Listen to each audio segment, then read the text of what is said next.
Hey, salut la team, c'est Kurama, j'espère que vous allez bien. Pour ma part, ça va super. Aujourd'hui les amis, je suis de retour avec El Gaucher. Salut les gars. Tu vas bien? Ça va et toi? Ça va. On va aborder aujourd'hui une thématique bien particulière puisque comme vous le savez, précédemment, nous avons visité la crypte de la Hakel et comme vous avez pu le constater lors du débriefing, on a découvert des choses un petit peu particulières, on a ressenti des émotions très bizarres.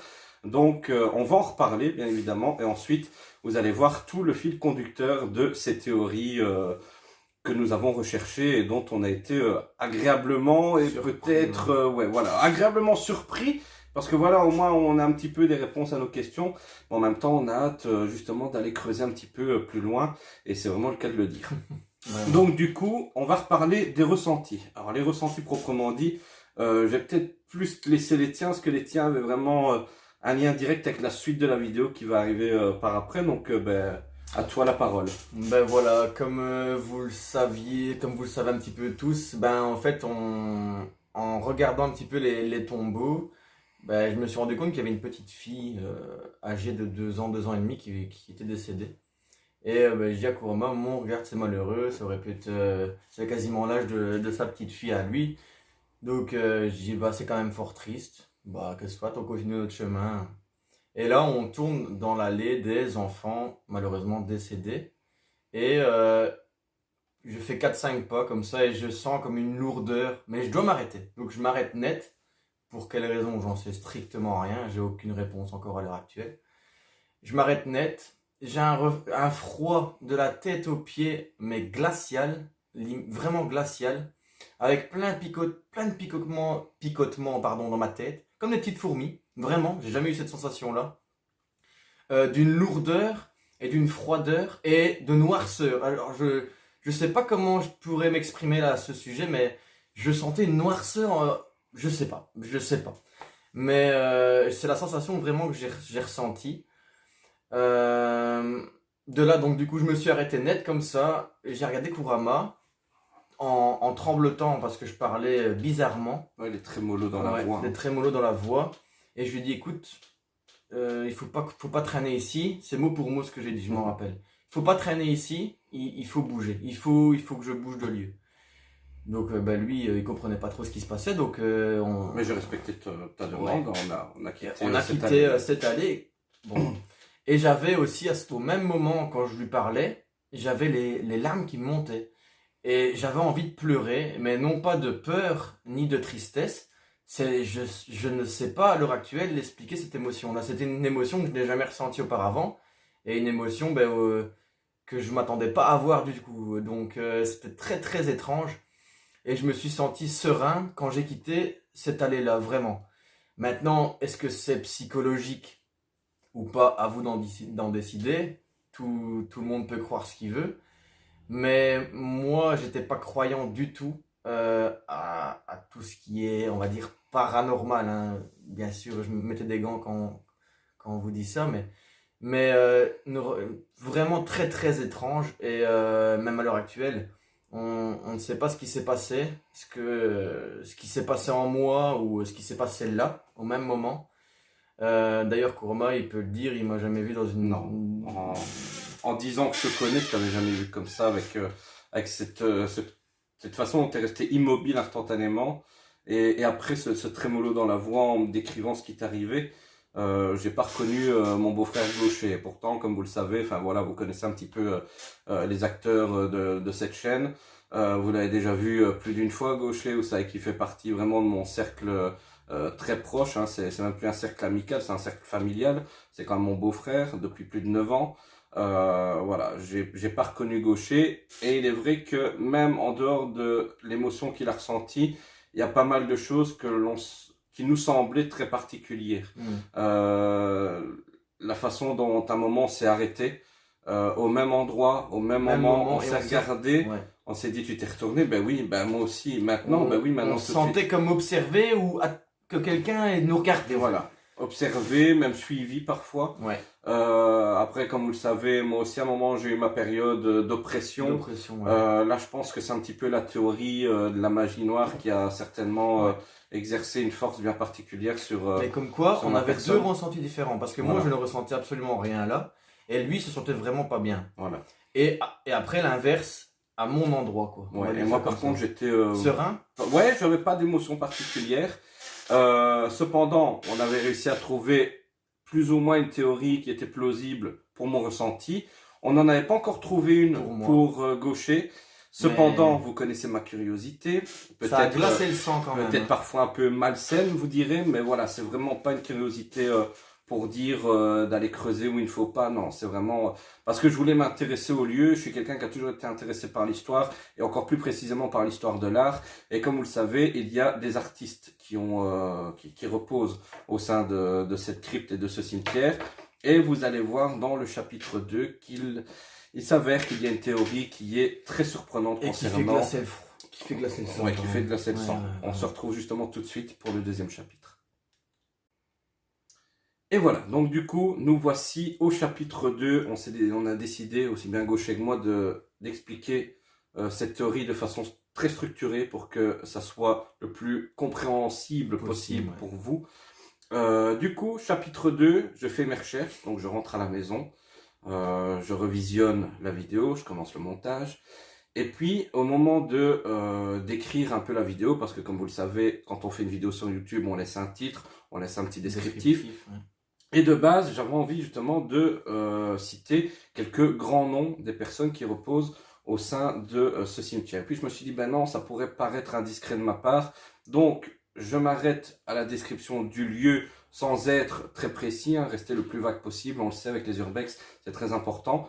Et donc, malgré tout, par curiosité pour l'histoire de l'art et pour l'histoire du lieu, j'ai quand même regardé un petit peu le listing. Et là, avant de vous parler des célébrités et des personnalités qui reposent au sein de ce cimetière, je vous dépose la photo suivante. Alors, cette photo, il s'agit de la carte d'identité de El Gaucher. Donc voilà, vous voyez le nom de famille, vous ne connaîtrez pas le prénom.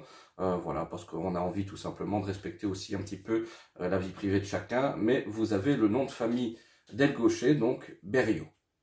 Jusque-là, il n'y a rien de particulier, vous allez me dire d'accord, c'est un nom tout simplement lambda. Sauf que ce nom va réapparaître bizarrement dans la liste des défunts qui reposent au sein de la crypte de Laeken. On va reprendre l'histoire un petit peu depuis le début. Dans ce listing, j'avais retrouvé justement une artiste très connue à l'époque victorienne, surtout en Belgique et dans l'Europe entière. Il s'agit de la cantatrice de la Mariban, donc qui s'appelait, pour être plus précis, Maria. Maria, Donc ça. Maria, Mon arrière-grand-mère. voilà, la Malibran, si je ne dis pas de bêtises. Et donc je m'intéresse à cette personne parce que je me dis, des architectes, il y en a. Des bourgmestres, il y en a. Des échevins, des ministres, il y en a à l'appel. Mais il est vrai qu'une cantatrice, c'est assez rare de trouver quand même une cantatrice dans un cimetière, surtout en Belgique, parce qu'on sait que la plupart des cantatrices proviennent de Méditerranée, d'Espagne, d'Italie, etc. Et donc, je m'intéresse un petit peu à cette personne. Je creuse un petit peu son histoire, parce que, premièrement, son statut de cantatrice m'intéressait. Deuxièmement, c'est une personne qui est décédée très tôt. Elle est décédée à l'âge de 28 ans. Donc, je m'intéresse un peu à son histoire, et puis, de fil en aiguille, je constate qu'elle a eu une relation amoureuse avec un certain Charles-Auguste de Berriot. Et c'est là que les choses vont commencer à devenir très intéressantes, puisque Charles-Auguste de Berriot était un célèbre violoniste de l'époque victorienne, qui est né au début du 19e siècle, qui est décédé en 1870. Donc, au moment justement où les catacombes ont commencé à prendre de l'ampleur au sein du cimetière.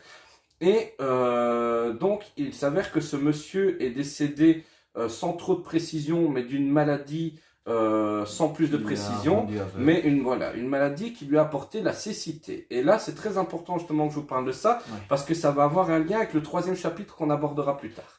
Donc, Charles-Auguste de Berriot, qui par après a eu des enfants, et notamment Charles Wilfrid de Berriot, qui n'était pas n'importe qui, c'est quand même une personne qui a donné cours à Ravel, hein, on connaît le Boléro de Ravel, c'est quand même une pièce de la musique classique qui est d'une renommée internationale, grand ami de Gabriel Fauré qui est aussi très connu pour ses titres emblématiques tels que Requiem ou encore Pavane, Pavane dont je vais vous passer un extrait en fond juste derrière nous pendant qu'on vous parle, et ça va directement vous parler également ce titre.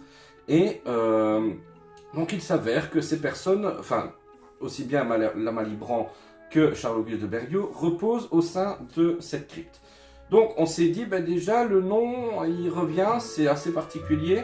On va peut-être faire quelques recherches et voir si éventuellement il y a un lien, sachant que tout de même, la plupart du temps, les noms de famille sont attitrés et ne courent pas partout en Europe. On ne donne pas plusieurs fois le même nom de famille.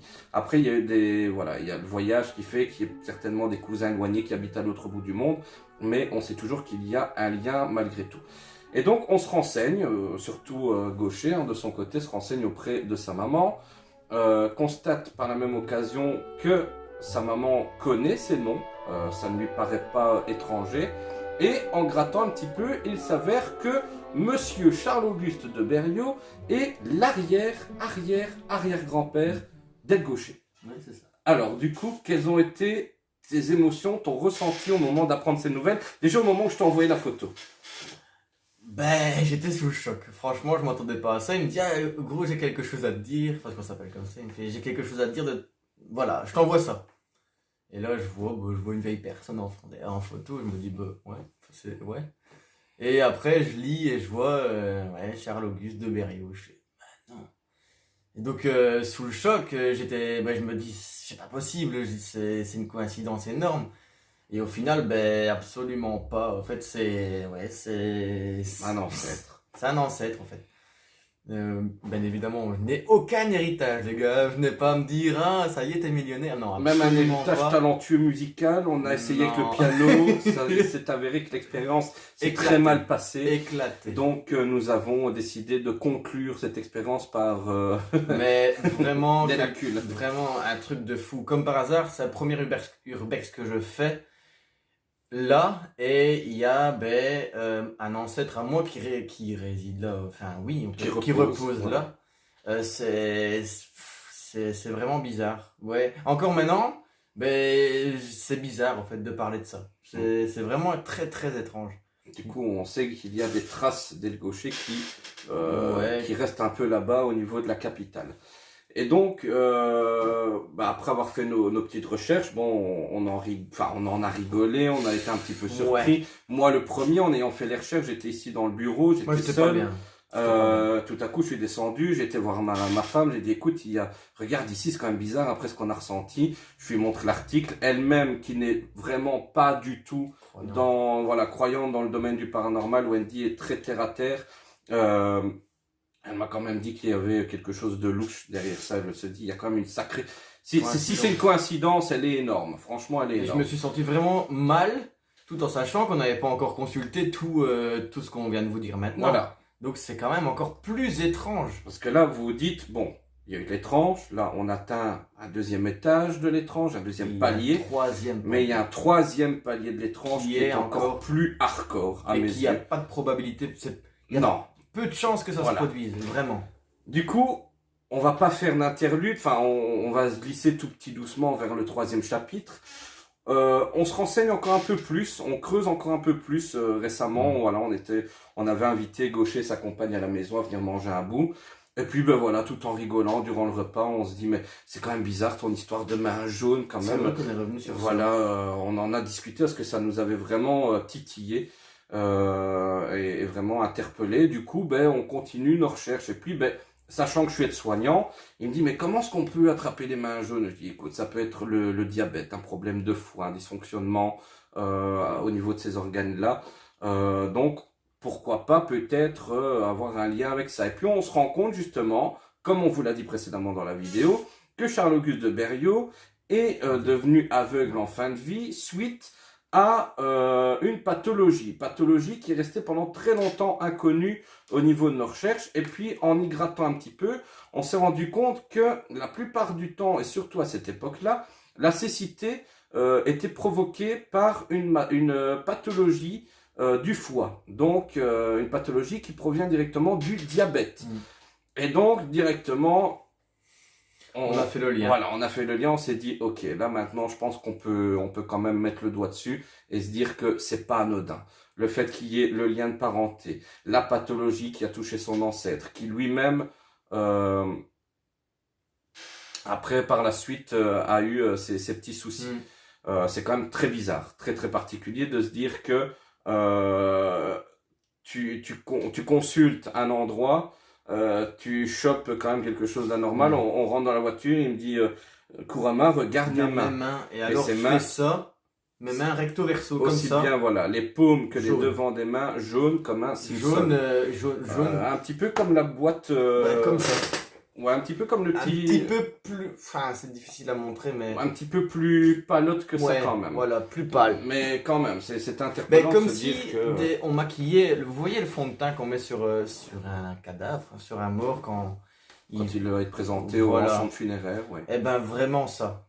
Et donc, est-ce que c'est encore une fois Un point commun, une corrélation. Voilà. En tout cas, ce qui est sûr, c'est que si ce sont des coïncidences, avouez tout de même que ce sont des coïncidences énormes, des Ouais. coïncidences qui Parce font qu'il y vraiment a, froid il y a dans le dos. une chance sur 100 ou sur 1000 peut-être d'avoir justement comme par hasard les mains jaunes et en sachant que comment est-ce qu'on dit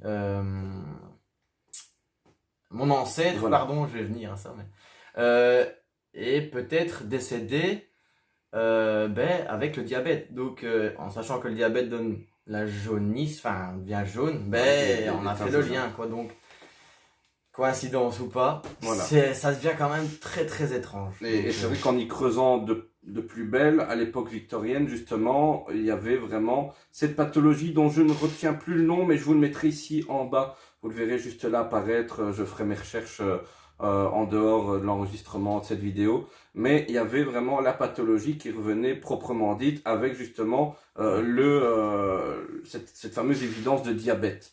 Après, fort heureusement, tu n'en souffres pas du diabète, donc Du moins pas pour le encore, moment, et je l'espère. donc voilà, Ne pas en vivre le de plus ça, tard mais possible. ouais. Donc on s'est dit, c'est pas normal d'avoir un teint jaunâtre comme ça instantanément.